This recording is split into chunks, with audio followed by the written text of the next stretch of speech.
views expressed on this program are those of the hosts, guests, and callers, and are not necessarily those of this station, its management, or other advertisers.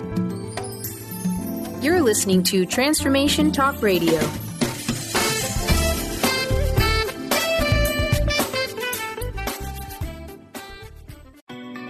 Are you ready to dream on? Do you know how to fly high and soar among the clouds? Get ready to live adventurously because the Laura Meeks Show starts now. Listen as Laura lifts you off the ground while teaching you how to fly high. Forget ground-level drama and be prepared to confront your dreams head-on as she encourages you to navigate towards your North Star and into what just might be the best life you've imagined. Dream on, live adventurously on the Laura Meeks Show.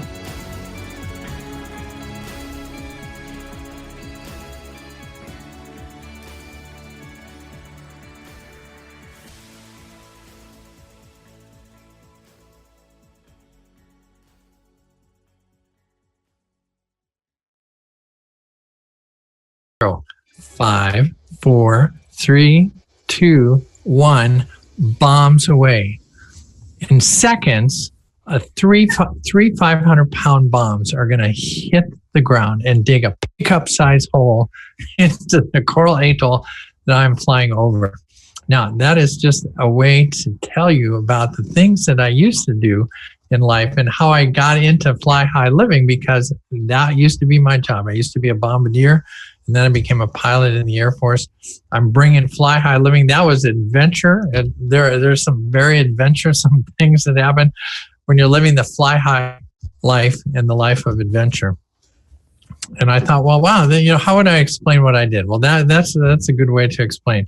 And I'm really happy that you're here today. We got a good show going on. The title of my show today, the reason I started that one, the title of the show is Bombs on Target, Delivering Your Gifts and Your Talents. So one of the things that I do know is that you and I each have gifts and talents that we came to this earth to deliver. And the part of the challenge is figuring out what those gifts and talents are and then delivering those bombs on target so that you can give the world the benefit of the stuff that you're working on. So today I've got a kind of a 4-part series as always. We got 4 segments, and I want to talk about first about perspective, how you can change your perspective and get your bombs on target. I want to talk about visioning and picking a destination. I've got some good little stories today to talk about. Then we're going to talk about the fear and doubt barrier and how to get past that, a couple of techniques on how to get past that. And then I want to end with a cute little story that I really like about how not to let people steal your dream.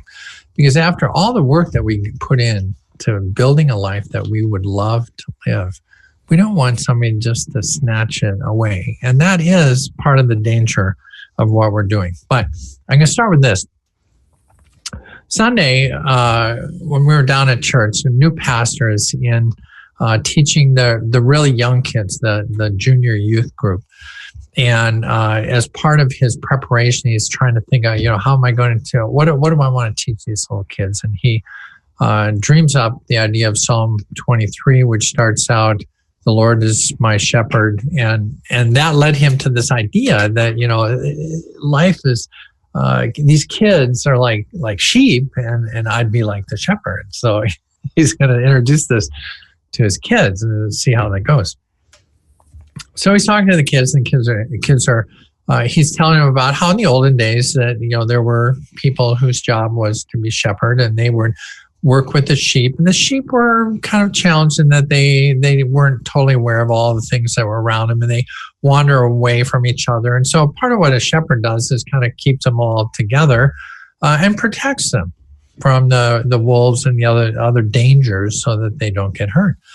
And he looks at the kids and he goes, kids, you guys are like the sheep, right? You're new to earth and you don't have all that much experience, and you're kind of like the sheep.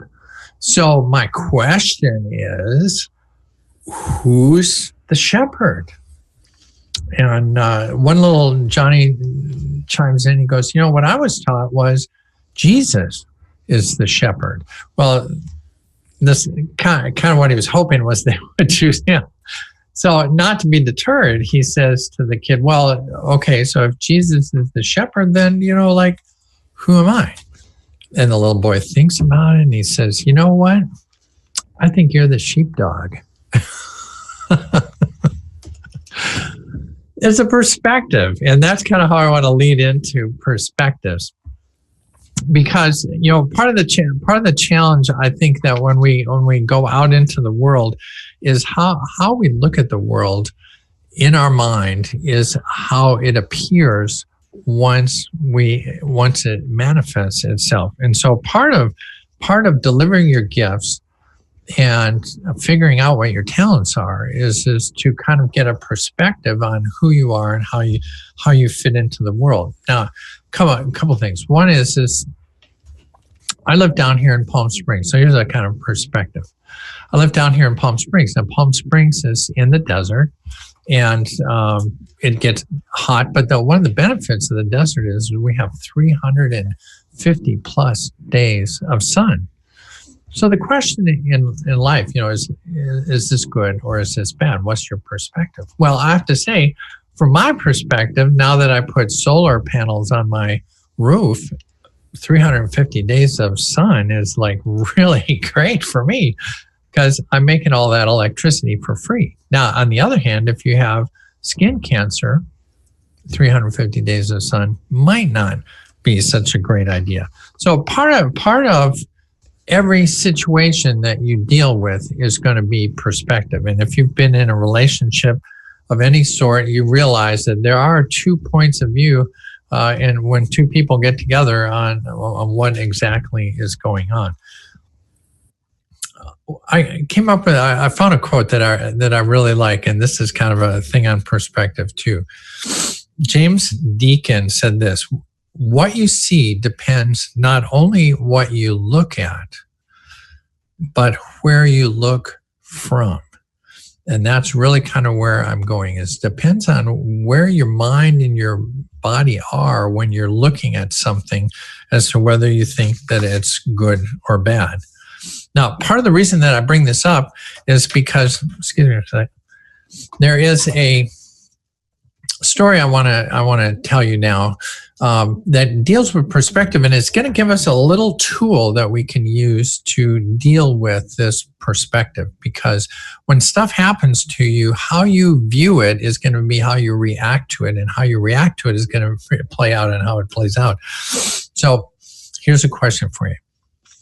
Has anybody out there not ever been released from their job or let go from a job? I have. I'm sure if you've lived any amount of time, number of jobs, eventually you're going to get one that it's not going to work out. So here's where I'm coming from. Once you get that news, hey, I lost my job, where does your mind go? Now, I have to tell you, I was trained by some of the best worrywarts in the world. And my background training is to go to the, oh my gosh, I've lost my job. That means I'm not going to have money. How am I going to pay the rent? How are the kids going to go to school? Everything starts raining down, and you start taking your imagination, which is a good thing, and turning it into something challenging. So here's a great story. This comes from a friend of mine, Mary Morrissey, who's been a mentor to me over the last couple of years. And this is a story that happened to her and her husband early on. And I think it's a really good story to talk about how you can use perspective. So here's kind of the to-do. Mary and her husband were early in their life, and they had, I think they had one child, and they were living. Mary was home taking care of the child. Her husband had a job. And on a Monday, he comes home and he says, hey, bad news, honey. My company's downsizing, and I'm losing my job. And now, again, I don't know about you, but my mind goes like that whole thing about, if I lose my job, la, la, la, la. And as did theirs. But Mary had been mentoring Jack Boland, and Jack had taught her this. He said, put your fear on hold, put it pause. So this is the technique, pause and reframe. Put your fear on pause, and in fact, make a date with your fear. So she and her husband got together and they said, well, here's the deal. I'm going to go. We are going to worry, but not till Friday. we're going. In fact, on Friday morning, if nothing good happens, we are going to worry ourselves sick Friday morning. But until then, we are not going to go down that path. We're going to every time that comes up in my head, I'm going to go, I got it scheduled Friday. We'll talk to you Friday. Now, in the meantime, so that's the pause. Then here's the reframe. Here's the perspective. Now the perspective was she and her husband wanted to sit down. She says, and what we're going to do is we're going to think of all the good things that are possible with this situation. And, of course, you're thinking, good, all I can think of is bad. It's like, I know, but we're going to think of good things. So they sat down and they wrote down a list and they said, well, I could get a better job. I could get more money. I could get a better boss. There's a lot of good things. So he goes out Tuesday, Wednesday, Thursday, and he's meeting with people with the idea that there's something good going to come out of this.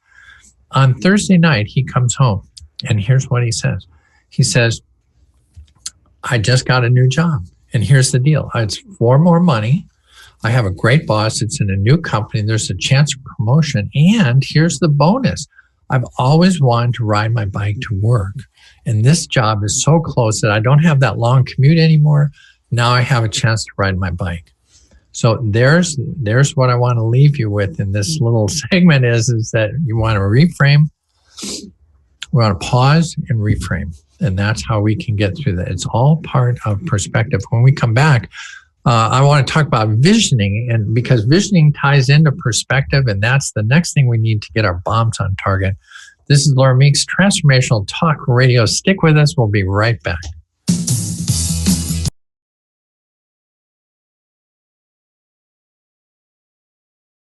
This is Laura Meeks. You're listening to Transformation Talk Radio, and today we're talking about bombs on target, bringing your gifts and your talents to this planet, the one that we're on, so that you can do this, fly high living a life that you would absolutely love. And there's lots of interesting things. One of the things I've always thought is if it was simple and easy, it surely is simple, but it's not necessarily easy. And I think that's why Transformation Talk Radio is so powerful is that there are a lot of different perspectives. We talked about that in the last section, a lot of different perspectives on what we can do. Part of this whole idea of bringing your talents and your gifts to the world is the next little piece of that is that we need a vision. We need to know where we're going, and the question always comes up is like, Laura, well, how am I going to find my talents? How do I know what I'm good at? Well, the short and simple answer is that this body thing that you came to Earth in has an internal meter, a little compass meter that tells you, if you're watching the video, tells you which direction to go. Now, part of the challenge is that there's lots of information that you get when you're being trained in the early days from your parents and others on how not to trust that compass and how to do the things that they found that you need to do, the common things that work. But here's where the compass points. The compass inside you points to joy and happiness. So if you can pay attention to things that make you happy and joyful, then you know which direction to go. Now, the next part of that is that once you feel that feeling where you feel joy and happiness, then are you going to trust your compass to go that direction? That's a whole nother radio show that we could do on that. But in the short and easy answer is if you want to know what your talents and your gifts are, the short and easy answer is just write down all the things that you're joyful and stand back and look at it, and it will become apparent. Now, in some regard, that's like, well, Laura, that's like way too simple. Isn't it more complex than that? The short answer is no, it's not really that complex. It does take a little bit of work. And I will tell you the thing that I absolutely love, you can't see it in my office, but I've gotten used to using butcher paper. Dr. Pad shared this with me early on, and I absolutely love it. So I bought rolls of butcher paper and I cut big hunks off, 6-foot hunks, and I tape them to the wall. And so what I suggest is if you want to really get a clear picture, tape butcher paper to a wall someplace that you can go by every day, and get marker pens. I love colored marker pens. And then you start writing down all the things. Now, the thing that I worked with Pat on is we did in sections. So I did early youth, so like up to age 16, 18, things that were joyful and happy. Camping, canoeing, going to camp, riding horses, all the things that I really enjoyed doing there. Then kind of middle life, like from your 20s to 40s, so what was really joyful then. And then after 40, what are the things that you may not be past 40? I'm a little past 40. So part of that is just writing down the things that you found out that are of value to you. Because when you start looking at this list, and I did it for weeks, because I'd look at canoeing and go, oh yeah, I remember I went canoeing on the camping trip.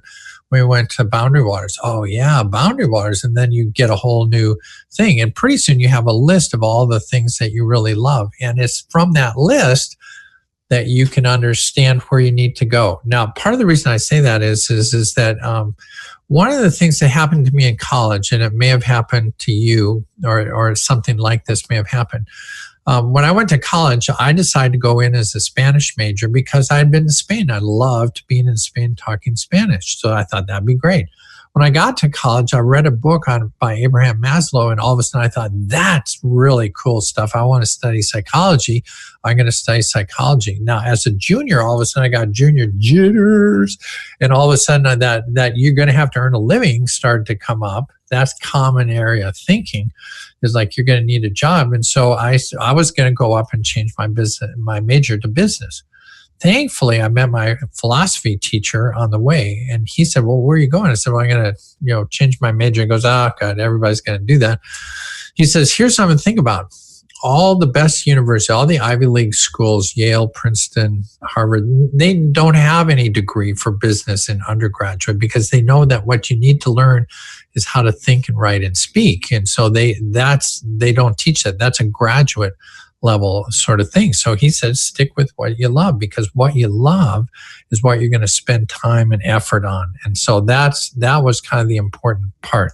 So I did. I stuck with what my philosophy teacher did, and I did graduate with. I did graduate with my psychology degree. Now, excuse me for a second. One of the things a shameless plug, if you're having a hard time figuring out what your vision and where you want to go, and I do, excuse me, have a course, called Fly High Living, or Flight Plan for Life. It's a 4-week course that you can take, and our whole focus is to build a vision statement of where you're going to go. Because this ties into my next little story. So this is the story of Alice in Wonderland. So one of the adventures Alice had in Wonderland is she was walking along, and she came to a Y in the road, and there was a tree in front of her, and she was trying to figure out, should I go to the left or should I go to the right? And so while she was thinking, all of a sudden this cat appears, the Cheshire Cat. And she looks up and asks the Cheshire Cat, she says, hey, which way should I go? And the Cheshire Cat says, well, where do you want to go? And she goes, well, I don't know. I don't really have a destination. And the answer is, then any road you take will get you there. So if you're on life, one way to deal with life is to get to every Y in the road, flip a coin and go left or right. And then where you end up is where you end up. But that doesn't necessarily get you here to where you're leading a life that you really enjoy. Because again, if you look at your list, there are things that you prefer to do. And so those are the things that we want to work towards, and you need a destination. That's what the Cheshire Cat said. And in Fly High Living, unlike balloons, which do float in the wind and kind of aimlessly, when you fly airplanes, we actually file a flight plan, and we go from A to B. That's the whole point of doing that. And so one of the things that I recommend is you take that list and figure out the things that you like to do, and then work on some ideas of where you want to go. Now, along with that, one of the things that I will tell you, along with working on that list and figuring out where you want to go is that if you're one of those people that have grown up in the I have to get A's syndrome, you're in this I got to get it right syndrome.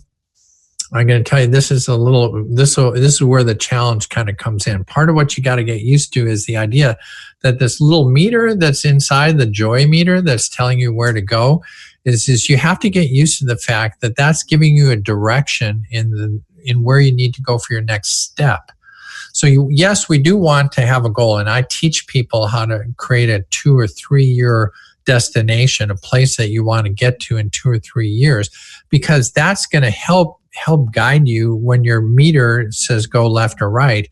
It's telling you how to get to those things. But what I will also tell you is you're not going to go, it's not like you're going to drive from the East Coast to the West Coast, and you jump on an I-80 or I-40 and it's just a flat concrete road all the way out to the West Coast. It's not always that easy.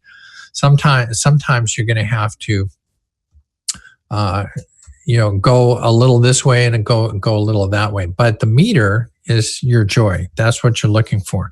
Now, one of the things that I want to leave you with before we take a break is this idea that you can enhance how strong that meter is by keeping those ideas in your head. And I invented a thing called Lauricity. And this is a thing that I do in my seminars, and one of the things that I really think is a valuable tool. So I want to leave you with this tool called Lauricity, and this is how this works. What you do is you figure out a piece of the thing that you want to do, and I'll just use relationships. Maybe you dream of a great, healthy, romantic relationship. So to use Lauricity is the ability to verbalize the thing that you want and add emotion in so that you can feel where you're going. So in Lauricity, what I would do is if you're alone, in seminar, we do it with 2 people. If you're at home alone, then I often do it in front of a camera. So I record it so that I can look at it. And there's a reason, but if you look in a mirror or if you just say it, sometimes just saying it is enough to do. But what you want to do is you want to say, hey, I see myself in a wonderful relationship and it's going really well. I'm going on lots of dates and we bond. That's a kind of a short version of that. Now, here's why I say do that in front of a mirror, because if you're going, well, I'm in a relationship, it's okay. Well, it's good. That doesn't have a lot of emotion in it. And that's a cue to you that that's probably not the direction you want to go.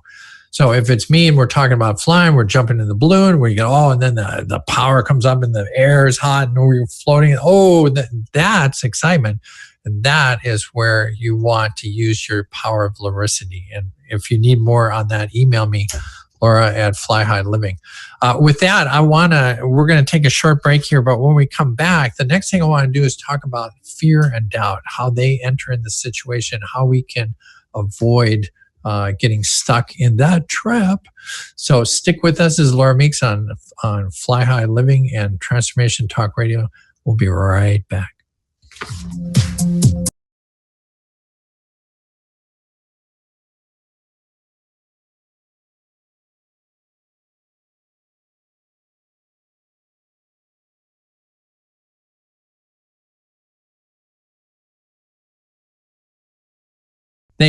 Today we are bombs on target. So we're talking about fly high living the life that you would love. And to do that, then we have talked about in the first segment, perspective. Second segment, we talked about vision building and finding a destination.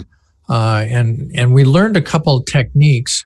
In the first segment, we talked about pause and reframe. In the second one, we talked about the idea of Lauricity and verbalizing your goals with emotion so that you build that into your system. That's an important.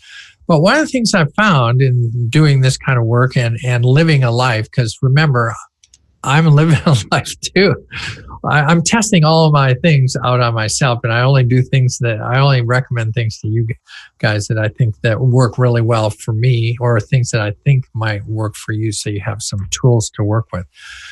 So one of the things that I call this section bashing barriers, because fear and doubt are things that are going to creep in to your mind. And it is quite a challenge. And to let you know that I am as human as you, fear is part of my life as well.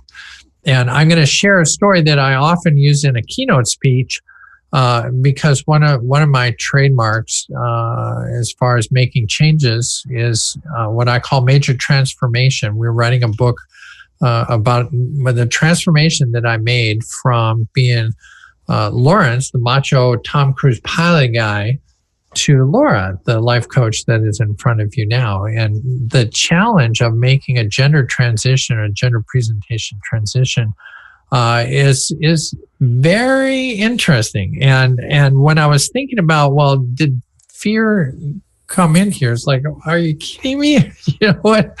You know how scary this is. So part of what I wanted to do is take you to a spot where fear was really readily apparent. And I use this example a lot because if you understand part of the bombs on target fly high living was because my first desire in the world was to fly airplanes for a living. And so from age 15 to age 30, I was working hard on that goal. And by age 30, I had actually achieved it. And this is my lead into fear. So you got to kind of understand. For me, I really kind of felt like I was, I used two examples. One, that I climbed the ladder of success. So however, how many stories high that ladder is, I felt like I had climbed that. The other example I like to use is if I'm standing on the top of the building of success, it's 10 stories high. And think about what I had achieved by that time. I mean, at age 30, I was a tall, white, male, college-educated pilot and bombardier, elite in the Air Force. There were no windows of opportunity that would be closed to me at that level. So as I'm standing on that 10-story building, looking out over the land, it all looks really good from where I'm at. And it was a very satisfying place to be, having climbed up there for 15 years. It was a really good place. But where fear comes in is that standing on top of that building, imagine what it would look like to look over the edge and ponder jumping off. I'd say, why would you jump off? You climbed up to the top of this building. Why would you jump off? Well, it's not so much that I wanted to jump off. It's just like I felt like I was going to be pushed off and that I was going to fall 10 stories to the ground and land at the very bottom. And the reason is because 2 years after getting to the top of the building at age 32, I got a diagnosis or a realization that I was transgender. Now, here I am, married, 3 kids, super career going in the Air Force. And then all of a sudden that I come to the realization that I'm transgender and that somehow, some way I'm going to move from Tom Cruise over to here.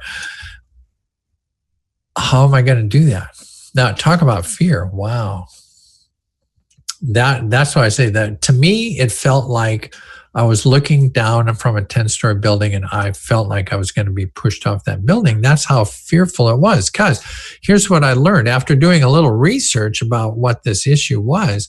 It turns out that anybody, well, first of all, I'm in the military, and this is long before Don't Ask, Don't Tell, and even being gay would have got kicked out. Transgender, they wouldn't have had any idea how to fathom transgender in the military. So that wasn't going to be possible. And I knew that if we had told anybody, that I would have lost everything. All the work that I had done to get up to become a pilot would have been lost if I had let that secret out. So yeah, there is a ton of fear in that situation. So then the question is what are some of the tools that we can use to deal with that? Because you are going through something right now. Everybody goes through change, and some changes are bigger than others. This one was kind of a big one. But I've been through a lot of other challenges in life. And so this comes up as a recurring issue is how are you going to face that? If you remember the losing the job issue, was, oh my gosh, your imagination starts going into, what if I lose my job? I'm going to lose all these things. That is fear running through your mind. So how are we going to stop that? Now, we did learn the one technique already, which was pause and reframe. So we already know that one. And that one is a helpful tool. But the second helpful tool that I found in this situation is meditation. I've had some experience in meditation. I want to share some of that with you, because here's kind of, you've been in this situation. So I want you to think back to when fear starts to grip you, or if you're in that right now, fear starts to grip you. All of a sudden, your mind starts to go into what I call the monkey brain. All of a sudden, you're thinking, and you're using an incredible tool. All of us have been given the tool of imagination. The challenge is that most of us have been trained very ardently on how to use imagination in the wrong direction, how to imagine the worst thing that can happen. And we even have a phrase for it. What's the worst that could happen? Well, that's using that in the wrong direction. So what we want to do is change the direction. But here's the challenge. To change the direction, somehow you're going to have to stop the monkey mind. When you get really good, I'm guessing that if you're on the high end of using techniques, is that you could experience fear and then just block it and move straight into imagining the good. But for most of us, we need a middle spot. And that middle spot is your use of meditation, because the meditative mind is the way that you slow this down. So here's a couple techniques that I found interesting, and there are more advanced techniques, but I just want to give you some basic ideas of things that have worked for me. By far and away, the best thing that I have learned, and I've tried a lot of different, I'll mention some of the other ones, but for me, my best tool is to sit down in a chair in a quiet room and talk about or think about breathing in and breathing out. So I like to concentrate on breathing in through my nose if I'm not in allergy season, and then breathing out through my mouth. And believe it or not, one of the things that I was taught, and this may be an advanced piece for you, think about the temperature of the air going in versus the temperature of the air going out. It's a very subtle difference, but it helps focus on what you're doing. Now, the other challenge, and the reason that we want to learn this is because to go from that fearful imaginative thought into basically calm, then that allows you to move into the imagination of what could happen in a positive side. And so I do find that using breathing is good. A couple other ideas. I've heard people that listen to the air conditioner going through the vent is happy. Using a fan is sometimes helpful, listening to that constant thing. But here's an analogy that I think is really helpful, and I think will help you. I like this idea is that if you imagine in your mind, you're going to think thoughts. Thoughts are going to come in. Even if you're thinking about, the fan or something, thoughts are going to come in. So I like this idea. Imagine you're sitting on the side of a road and you're watching cars come and go. That's like your thoughts in your brain. So imagine you're sitting on the side of your road in the brain, and when the thought comes in, you recognize it. Here comes a thought about my son and his grades at school, and there it goes out the other side. And so if you can kind of keep yourself separate from those thoughts and then go back to thinking about your breathing, then that technique will help slow your mind down. Now, I like closing my eyes. Some people like using their eyes open. And so one of the things that I find, if you like your eyes open, is watching a candle flame. Now, a regular candle works really good if you have a match and you want to light a candle. That works really good. I have found in our store at our center, and you can get these online, there are battery-powered candles with a little flap that flickers like on a magnet. I have to tell you, it looks so real, and it's battery-powered to last forever. That's another great way to do that. So all of that. So once fear comes in, now we want to use pause and reframe and use meditation. Now, there's lots of other methods, and I'll go into some of those using beads and some other ideas, but I think that will get you started. When we come back, when we're on Transformation Talk Radio, the last thing I want to tell you is how to keep people from stealing your dream, because now that you've done all this work and this meditation, we want to be able to keep our dream in front of us. That's coming up. Laura Meeks, Transformation Talk Radio. Stick with us. We'll be right back.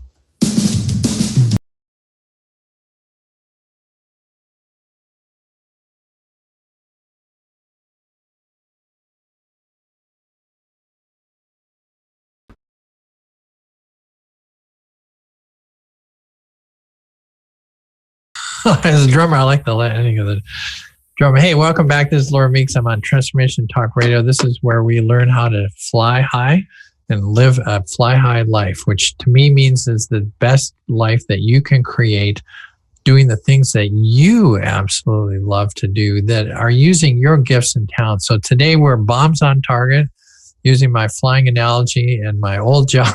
We're going to bring our gifts and our talents to this world. And to do that, we talked about the perspective and the vision, and how to beat some of the fear back with a couple of techniques to include meditation, which is a great way to slow down long enough so you can get a grip on what you're doing and start using your imagination in the right way. But here's one final little challenge for the day. So here you go through this whole thing where you listed out on butcher paper all the things that you really love to do. You figure out the thing that you really want to do in life. You start aiming for that. You build a vision plan, and you write it down. You do lyricity, which means you're verbalizing it every day with emotion so that it sinks in and you're headed in the right direction. Everything is seemingly going. You've got a grip on it, and then you explain this thing that you're doing to your friend. And you say, yeah, I've been listening to Transformation Talk Radio, and Laura Meeks, she's so great. She taught me all this stuff. And now I'm doing it, and it seems to be working. And your friend looks at you, and she says, you know what? I tried that. That doesn't work. Crush. There goes your dream. It's very easy in this world to have somebody snatch your dream away from you, because it does take a certain amount of effort and focus to get your brain thinking in the right direction.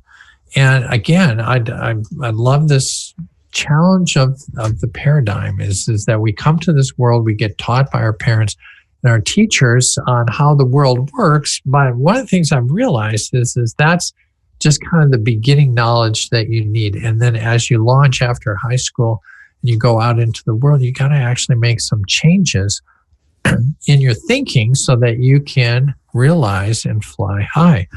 Now, again, part of that is that we've all been, part of my philosophy is, and we've talked about it today, do what you love, because that's why you have the butcher paper. Figure out what you love to do. Your little meter is telling you which way to go, and you're going to follow those steps. But it's real easy if you're not careful, if you're not skilled and practiced in this, to have somebody that you really love, your parents, your friends, your teachers, your mentors, come and say, no, that's not going to work. And then it dissolves. So how do we steel ourselves against that? And a lot of it is just realizing that that's a possibility, and realizing this is perspective. Realizing the perspective is these people are not trying to harm you.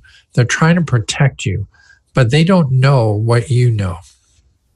And so it's hard for them, given their normal training, to understand the things that we're doing.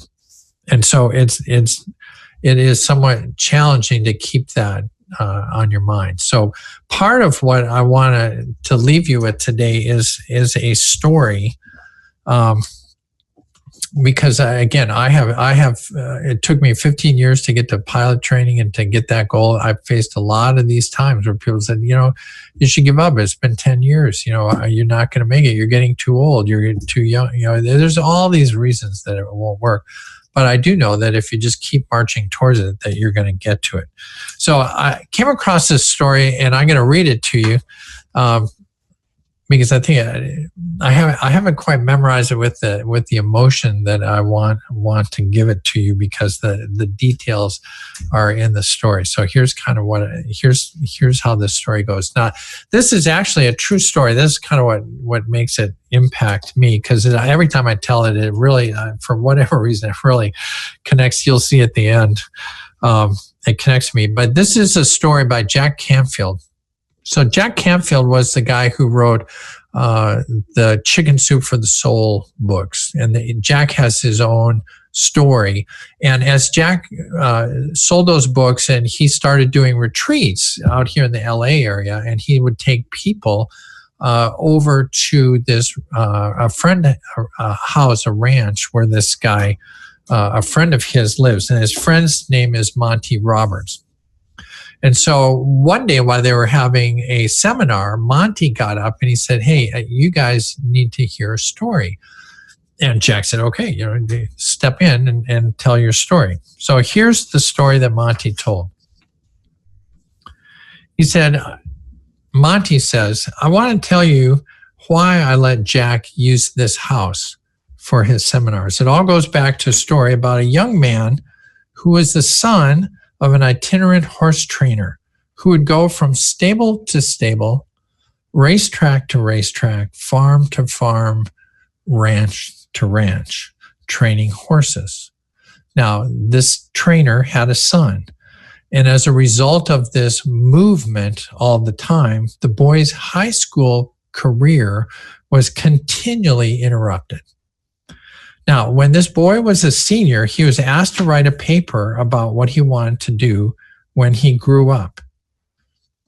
And so he came home, and the thing about this, that night he wrote a 7-page paper describing his goal of someday owning a horse ranch.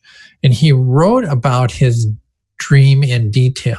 This is what I was telling you about drawing your vision statement. He drew it out in detail. He drew a diagram of the 200-acre ranch showing the location of all the buildings, the stables, and the track. Then he drew a detailed plan of the 4,000 square foot house that he was going to build on this 200-acre ranch. He put his heart and soul into this paper, and the next day he handed it in to his teacher.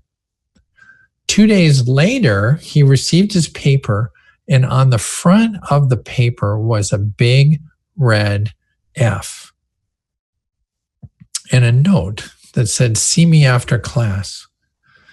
Now, the boy went with his paper to see the teacher, and he asked, "Why did you give me an F on this paper?"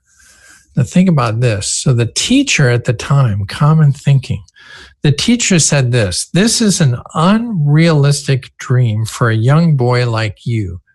You have no money. You come from an itinerant family. You have no resources. Owning a horse ranch is going to require lots of money. You have to buy land. You have to pay for the original breeding stock, and you have to pay for the large stud fees. There's no way you could ever do it. The teacher then said, "Hey, if you rewrite it and make it more realistic, I can give you a new grade." So the boy went home and he thought about it long and hard. He asked his father, "What should I do?" And his father said, "Son, I can't tell you what to do. You're going to have to make this choice on your own. This is an important decision." So after sitting on it for a week, the son takes his paper back with no changes, and he hands it to the teacher, and he says, "You can keep the F, and I will keep my dream." Now, Monty then turned to the group, and he said, "I tell you this story." This always gets me. "I tell you this story because you're sitting in my 4,000 square foot home in the, in the middle of my 200-acre ranch." This was his house, and he had the paper framed over the fireplace. He did not let somebody steal his dream. And I'm going to leave you with that. If you want to live the fly high life, you want to get the right perspective, have a great vision, deal with fear, and don't let anybody steal your dream. This is Laura Meeks. Go out and make it a great week. I will see you here on Transformation Talk Radio. You've been listening to the Laura Meeks Show. Dream on, fly high, live adventurously on Transformation Talk Radio. Thank you for tuning in, and we hope you'll join us next month as Laura helps you find your unique gifts so you can bring them to the world. For more information on Laura Meeks or to listen to past shows, visit her website at flyhighliving.com. Check out her hit Dream On 12-week course, where you get the personal attention you need to fly high in your new life.